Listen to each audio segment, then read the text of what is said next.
Hello everyone, welcome to my YouTube channel. आज हम बात करने वाले ट्रेन एयर कूल्ड चिलर के बारे में। ये ट्रेन चिलर का एयर कूल्ड चिलर है, इसका RTAC मॉडल है।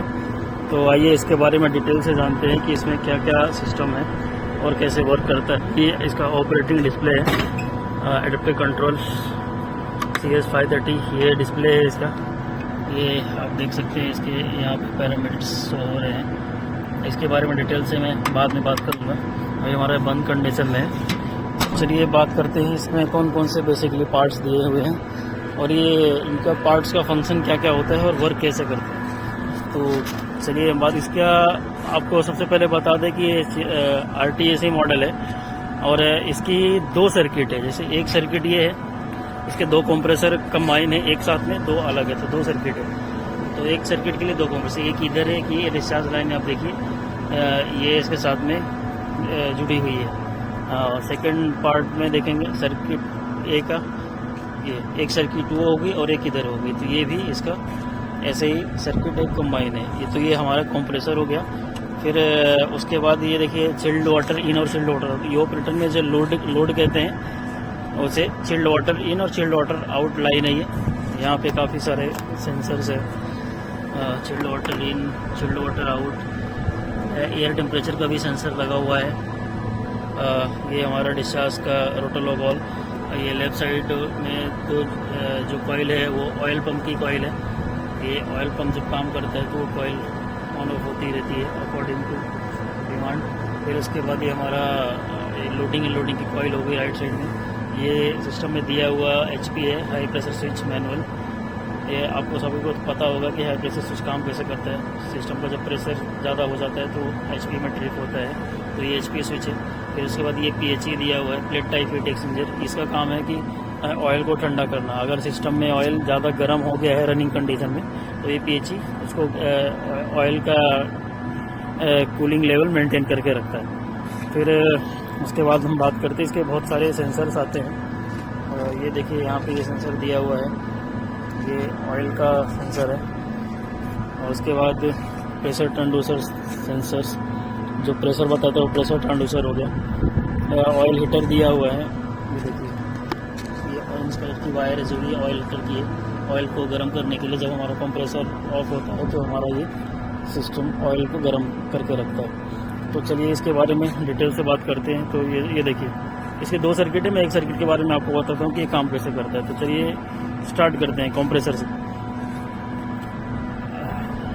ये तो सबसे पहले हमारा जो रेफरेंस साइकिल का पहला वीडियो आप देखें तो आपकी रेफरेंस साइकिल इजी समझ में आ जाएगी। अब मैं डायरेक्ट यहाँ पे लाइव आपको बता रहा हूँ कि इसकी रेफरेंस साइकिल होती कैसे है। तो फर्स्ट ऑफ ये देखिए हमारे सक्शन लाइन है जो ये ऑपरेटर से आ रही है। तो फर्स्ट ऑफ हमारा पार्ट कैलकुलेट करेंगे टॉप 4 में, और बाकी जो सारे ही एडिशनल पार्ट है, मैं इसमें क्या क्या एडिशनल पार्ट है मैं वो भी आपको बताऊँगा।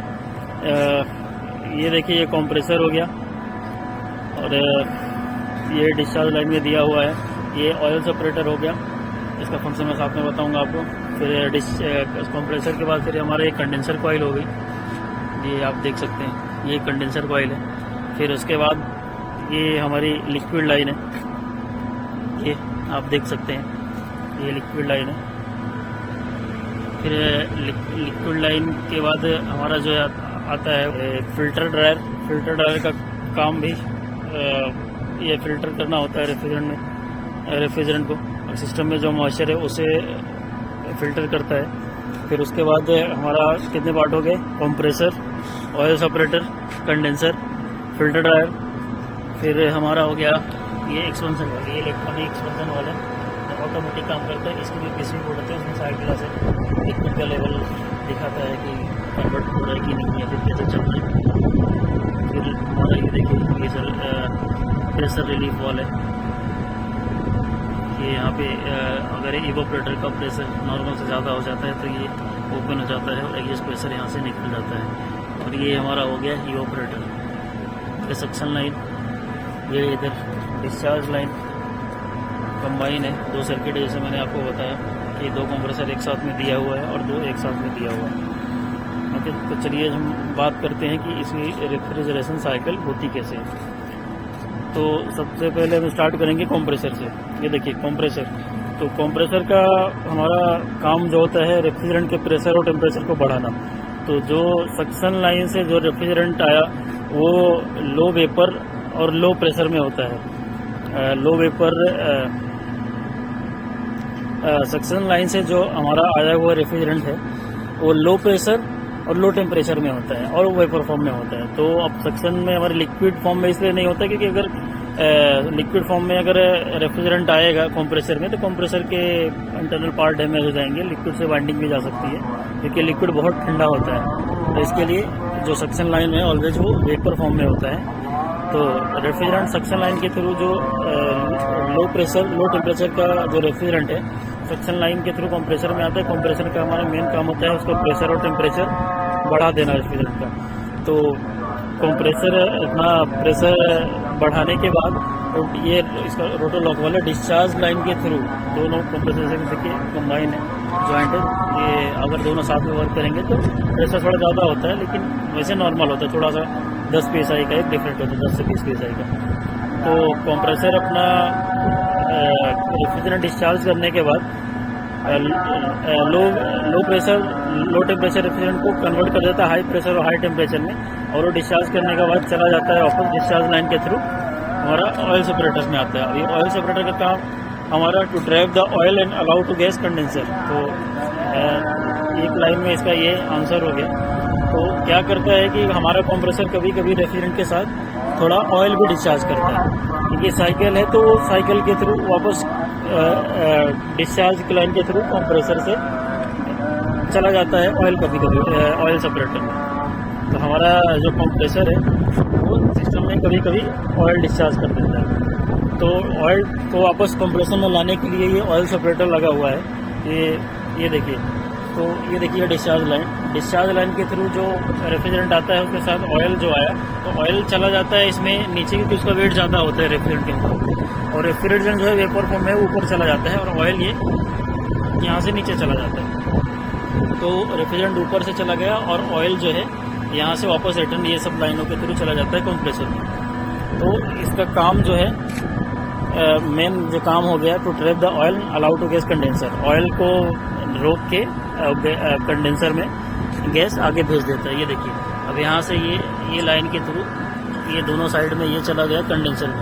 अब इसके बाद हमारा आया कंडेंसर। जो कंप्रेसर प्रेशर डिस्चार्ज करने के बाद लो टेम्परेचर और लो प्रेशर वेपर रेफ्रिजरेंट को हाई प्रेशर हाई टेम्परेचर में कन्वर्ट करने के बाद ये ऑयल सेपरेटर के थ्रू आ जाता है कंडेंसर में। अब कंडेंसर का हमारा मेन काम होता है कि जो रेफ्रिजरेंट हमारा बहुत गर्म है तो उसे वेपर से लिक्विड में कन्वर्ट करना, ये इसका मेन काम होता है। तो यहाँ इसके ऊपर फैन दिए होते हैं, तो उसके थ्रू ये जो रेफ्रिजरेंट की गर्मी को खींच लेता है और वेपर से लिक्विड में कन्वर्ट कर देता है। तो यहाँ पे इसका प्रेशर कम नहीं होता, खाली इसका टेम्परेचर थोड़ा कम हो जाता है। तो वेपर से लिक्विड में कन्वर्ट करने के बाद ये आ जाता है हमारा फिल्टर में, लिक्विड लाइन में। अब ये देखिए हमारी यहाँ पे लिक्विड लाइन है। फिर जो कंडेंसर में आया रेफ्रिजरेंट वेपर से लिक्विड में कन्वर्ट होने के बाद लिक्विड लाइन के थ्रू, ये देखिए लिक्विड लाइन के थ्रू ये हमारी लिक्विड लाइन है। 2 सर्किट है इसलिए कंबाइन है, यहाँ पे आ गया ये लिक्विड लाइन। ये देखिए दूसरा साइड से मैं दिखा रहा हूँ, वो साइड से भी दिख रहा था, ये साइड से भी देख लीजिए दोनों सर्किट पे। तो ये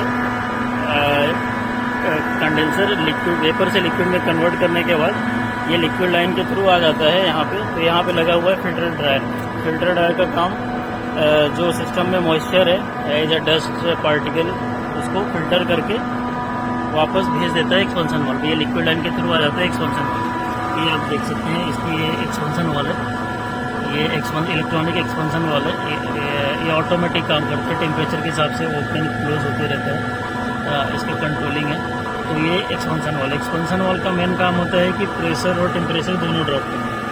तो जो हमारा कंप्रेसर से आया हुआ रेफ्रिजरेंट है हाई प्रेशर हाई टेम्परेचर, वो आता है कंडेंसर में। कंडेंसर में होता है उसका वेपर से लिक्विड में कन्वर्ट हो जाता है, लेकिन प्रेशर कम नहीं होता। लेकिन यहाँ पे क्या होता है कि इसका प्रेशर और टेम्परेचर दोनों कम हो जाता है। तो प्रेशर और टेम्परेचर दोनों कम होने के बाद ये आ जाता है हमारा इवापोरेटर में। अभी इवापोरेटर का हमारा काम कि जो रूम में दी हुई गर्मी है, जैसे रूम टेम्परेचर HU है FCU के थ्रू वो पानी जैसे इवापोरेटर में। अब यहाँ पे है क्या कि सेल में इसके सेल में जो है वो रेफ्रिजरेंट है और इसके ट्यूब में पानी है। तो ये देखिए, ये चिल्ड वाटर इन और चिल्ड वाटर आउट है। ये सिस्टम से आया हुआ पानी है जो रूम की गर्मी को लेके ये नीचे की लाइन जो है ये इन है, ये देखिए ये वाले ये साइड में। तो ये रूम की गर्मी को पानी लेके आया और जो जैसे अगर रूम की गर्मी को लेके आया तो पानी गर्म है, अब वापस यहाँ पे रेफ्रिजरेंट अगर ठंडा होके आया एक्सपेंशन वॉल के थ्रू का ठंडा होके इसमें इवापोरेटर में आ रहा है और जो रूम का जो पानी है वो गर्म होके आ रहा है। तो यहाँ उसकी हीट को एब्जॉर्व कर लेता है। जो चिल्ड वाटर इनका पानी जो गर्म है होके आया उसे एब्जॉर्व कर लेता है और वो पानी को वापस ठंडा करके वापस ये चिल्ड वाटर आउट लाइन के थ्रू HU या FCU में भेज देते हैं। HU या FCU में वहाँ पे होता क्या है कि एक ऑयल होती है और ब्लोअर लगी होती है। तो ब्लोअर घूमती है और नॉर्मल जो एयर होती है यहाँ इन होके जो एयर समझ लीजिए कि अगर 25 डिग्री सेल्सियस की एयर है वो ठंडा होके उसको रूम टेम्परेचर में मतलब जितना आपकी डिमांड है उतना मेंटेन करते हैं, मतलब 23, 22, 24 उसे ठंडा करके मेंटेन करते हैं। तो ये ऐसे ही इसकी साइकिल कंप्लीट होती है।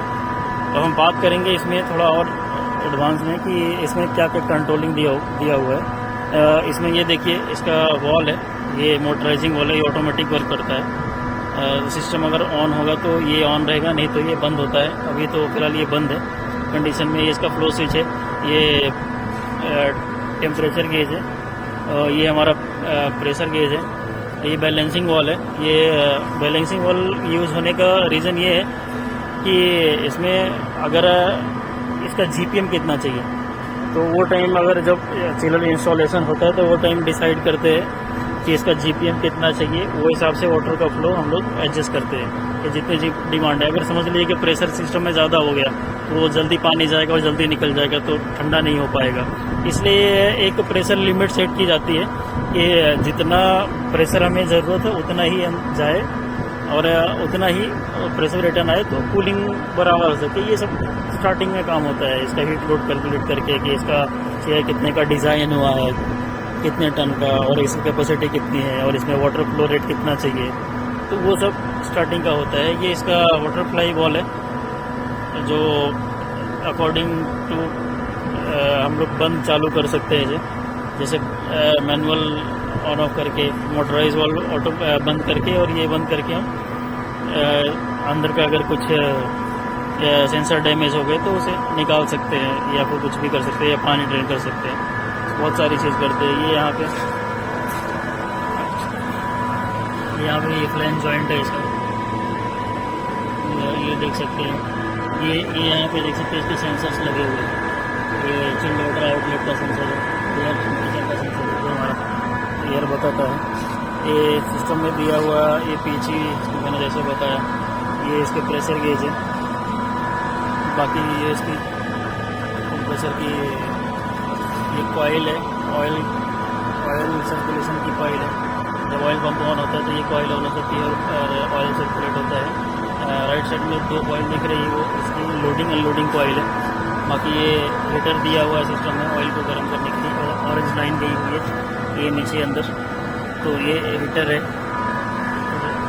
इसके बाद हम बात करेंगे इसके डिस्प्ले के बारे में। ये लिक्विड लेवल है, यहाँ का मतलब सिस्टम में कितना लिक्विड है ये बताता है कि कितना लिक्विड है।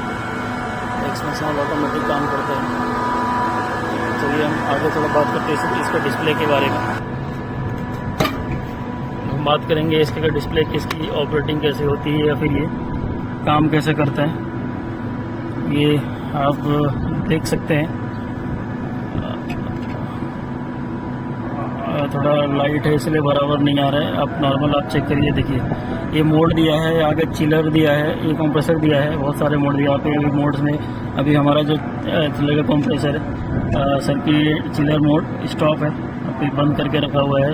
ये ऑटो करेंगे तो ये चिलर स्टार्ट हो जाता है, स्टॉप में बंद हो जाता है, आराम रहता है। तो यहाँ पे राइट साइड में ब्लिंकिंग होता है, आप यहाँ से चेक कर सकते हैं कि क्या अलार्म है। अगर अलार्म नहीं रहेगा तो ये नॉर्मल ऐसे कंडीशन में होता है। फिर उसके बाद आप यहाँ के चिलर्स के रिपोर्ट देख सकते हैं कि आपका एंटरिंग वाटर टेम्परेचर कितना है, लीविंग कितना है, सेट पॉइंट आपका कितना है। और ये कंप्रेसर की रिपोर्ट दी हुई है यहाँ पे, जैसे कि आप देख सकते हैं कि ये एम्स के सर्किट 1 है। ये देखिए एम्स लाइन 1, लाइन 2, लाइन 3 कितना लेगा, और परसेंटेज कितना RLA मतलब रोटेड लाइन एम्पियर कितना लोड पे चल रहा है, यूनिट वोल्टेज। फिर ये ऑयल टेम्परेचर दिया हुआ है सिस्टम का कि 79.9% है, ये दिया हुआ है। और ऑयल प्रेशर दिया हुआ है, सक्शन प्रेशर दिया हुआ है। और इसका ये देखिए सबसे नीचे जो स्टार्ट और ये रनिंग आवर्स दिया हुआ है कि ये कितने घंटे चल चुका है और कितने घंटे कितने बार स्टार्ट हुआ है। ये स्टार्ट बाय 1313 ये स्टार्ट है इसका, और ये जो राइट साइड में 21850 ये रनिंग आवर्स है, इतने घंटे चल चुका है। आप यहाँ से इसका प्रेशर देख सकते हैं। ये रेफ्रिजरेंट प्रेशर में देखिए आप, ये रेफ्रिजरेंट प्रेशर, तो कंडेंसर रेफ्रिजरेंट प्रेशर आपको देखिए ये नॉर्मल दिख रहा है 59, 96। उसके बाद इसका सेचुरेशन कंडेंसर टेम्परेचर है, इवापोरेटर रेफ्रिजरेंट प्रेशर कितना दिया हुआ है। ये सब रनिंग के टाइम पे ये सब रीडिंग्स ली होती है, और ये लिक्विड हमारे सिस्टम में कितना है वो सब चीज़ दिखाया जाता है। और एक चीज़ दिखाते हैं आपको कि यहाँ पे इसका टेम्परेचर आप सेट पॉइंट कैसे करते हैं। ये देखिए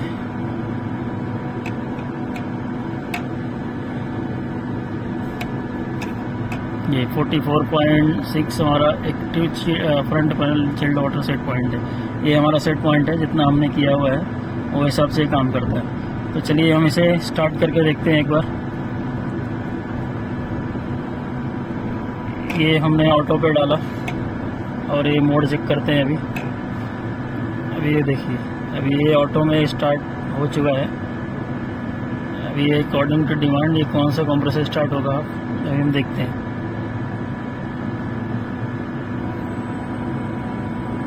ये देखिए हमारा सर्किट 1 का 1B कंप्रेसर अभी स्टार्ट हो चुका है। 1B ये देखिए स्टार्टिंग एम्पियर दिख रहा था अभी कि कितना परसेंट एम्पियर, ये कितना परसेंट कितना लोड पे है और कितना इसका एम्पियर है। 74, 67, 74 ये एवरेज एम्पियर इसका, और ये कितना परसेंट लोड पे चल रहा है। ऑयल टेम्परेचर 95.6 डिग्री फ़ारेनहाइट, और ये ऑयल प्रेशर यहाँ पे दिख रहा है। सक्शन प्रेशर भी आप देख सकते हैं। तो थोड़ा अंधेरा है तो लाइट ज़्यादा है इस पर, तो डिस्प्ले का बराबर नहीं आ रहा, क्योंकि आप कोशिश कर रहा हूँ अच्छे से दिखाने की। ये देखिए 48.2। चलिए हम देखते हैं कि अभी हमारा ऑन कौन सा हुआ है। अभी चिल्ड वाटर इन टेम्परेचर कितना देखिए 46.4, और ये आउट का इवापोरेटर लीविंग वाटर टेम्परेचर ये आउट का हो गया 45.6, और जो हमारा आ रहा है पानी chilled evaporator entering water temperature 46.4। चलिए देखते हैं कंप्रेसर हमारा स्टार्ट हुआ है उसका साउंड।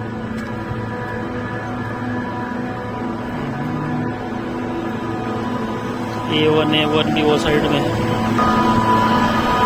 ये हमारा A1B कंप्रेसर है, ये स्टार्ट हुआ है। आप साउंड देख सकते हैं अभी, ये वर्किंग कंडीशन में इसका प्रेशर दिख रहा है। ये यहाँ पे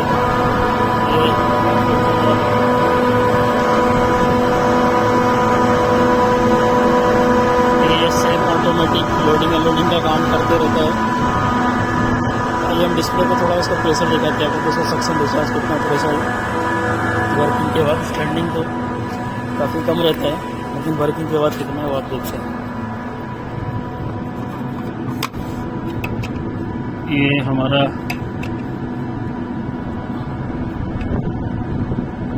रेफ्रिजरेंट प्रेशर आप देख सकते हैं। ये डिस्चार्ज कंडेंसर रेफ्रिजरेटर, ये हमारा डिस्चार्ज प्रेशर है, ये है 109।